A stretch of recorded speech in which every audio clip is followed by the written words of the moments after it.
Hello and welcome to your in-depth weekly horoscope for week commencing the 11th of July. This is for the Sun or the Ascendant. I'm going to give you a broad overview of what to expect, but please stay with me. I will then dive deep to give you in detail each of the 12 zodiac signs from Aries through to Pisces.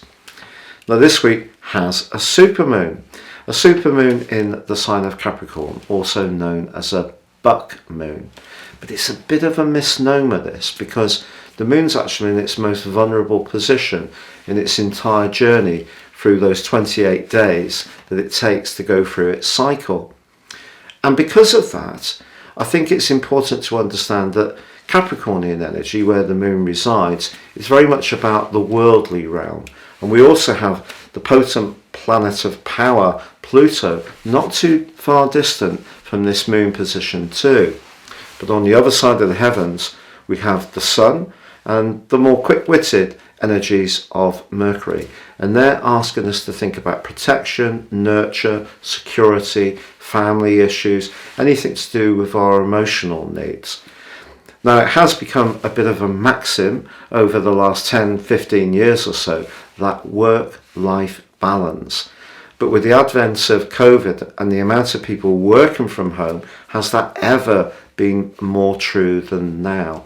So I think all of us could find ourselves in some quite strident conversations this week. There may be that practical, physical realm that we have to service, the demands of work and earning the money, dealing with the realities of life as it is, but how do we balance this with our more emotional needs?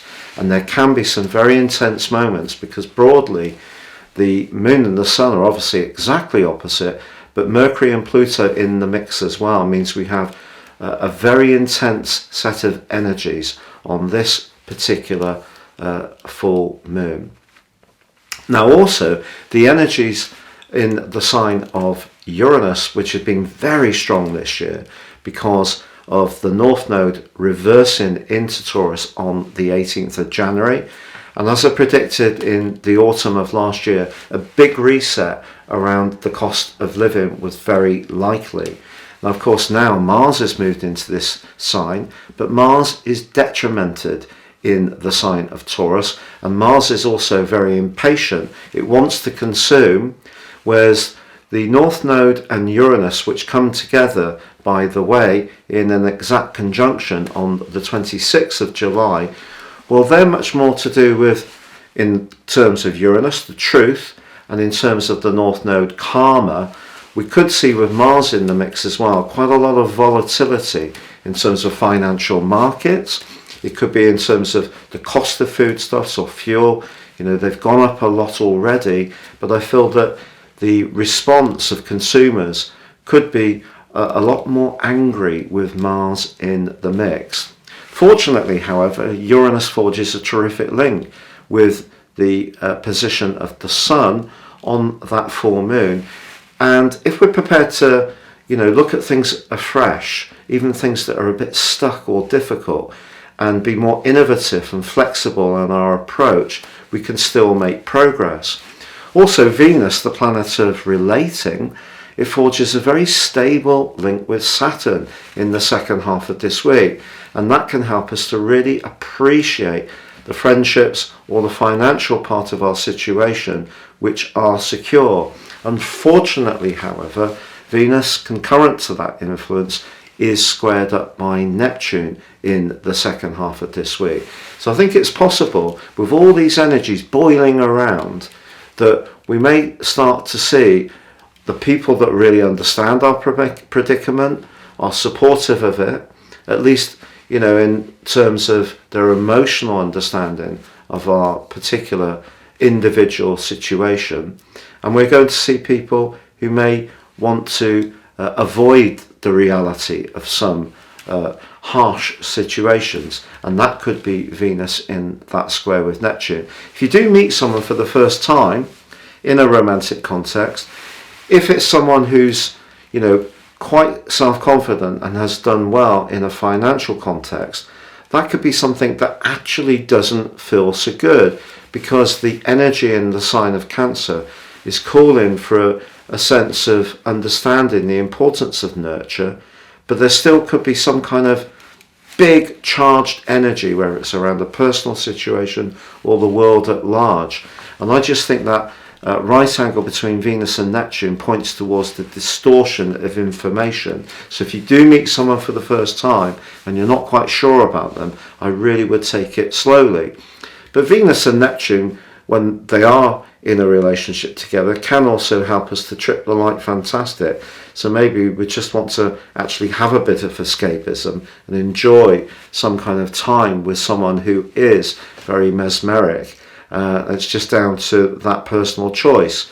But for more stable relationships, I think Venus's angle with Saturn is one that we can all really celebrate. Now, I've stormed through the 100,000 subs mark, and I'd love to get to 101 as soon as possible. I think we're about, at the time of recording this video, up to about 100,000 and 100,200 subs. If you've subbed already, thank you so much. If you've yet to do so, I'd be greatly appreciative. Please click or tap on the bell notification symbol.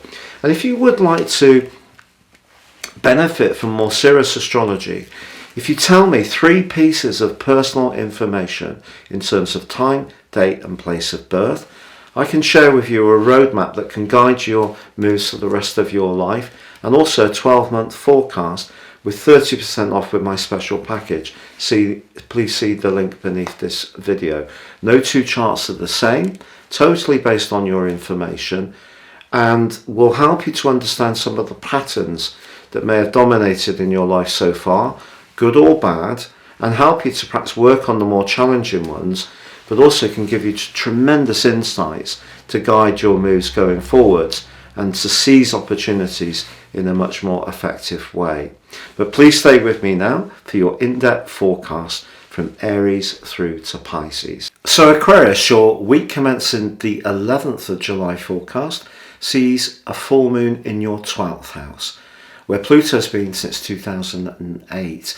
That may have seen some immense changes in your world, a great deal of working with the shadow side of life, understanding your deepest motivations and those of others. But still, this particular supermoon could bring to the surface some things that have been a little bit hidden and out of sight. It may be linked to your work in some ways, also balancing the more physical side of our welfare, health and fitness with the more psychological, emotional and spiritual dimension is also an important thing to be aware of, particularly for us air signs, because obviously we can be a bit detached, and this is a very emotional full moon, but it's competing with a very cool and precise position of the Sun and Mercury, which of course is the ruler of Virgo, the 6th house. Now, in reality, they're in Cancer, which is very much about nurture, but for your sign, the 6th house is all those details, those important things that we have to really pay attention to, and that may be where your thinking has been quite a bit recently.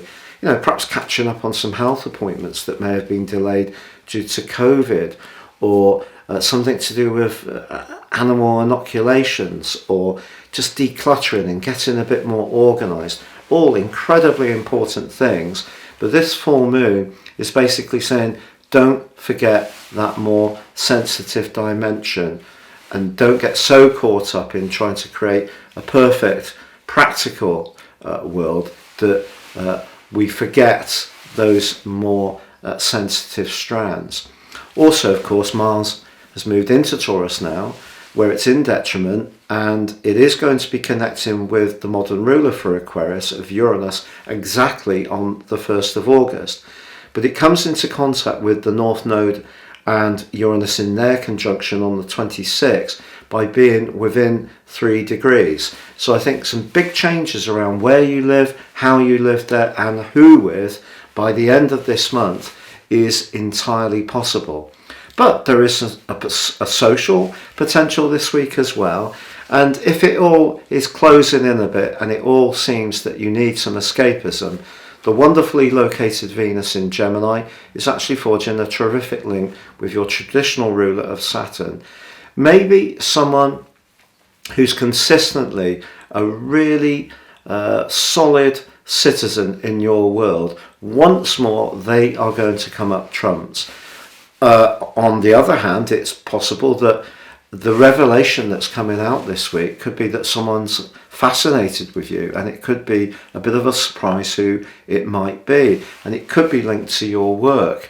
But more challengingly, Venus is in a square with Neptune. So when it comes to any kind of speculation, risk, thinking about how to improve finances, this is perhaps not the best of weeks to go for those pursuits. I think it's more about just trying to get a good balance, a holistic balance in everything that you and I do, and that is going to help us to make our way through this week's energies. But I think a good declutter at home can actually be really quite therapeutic.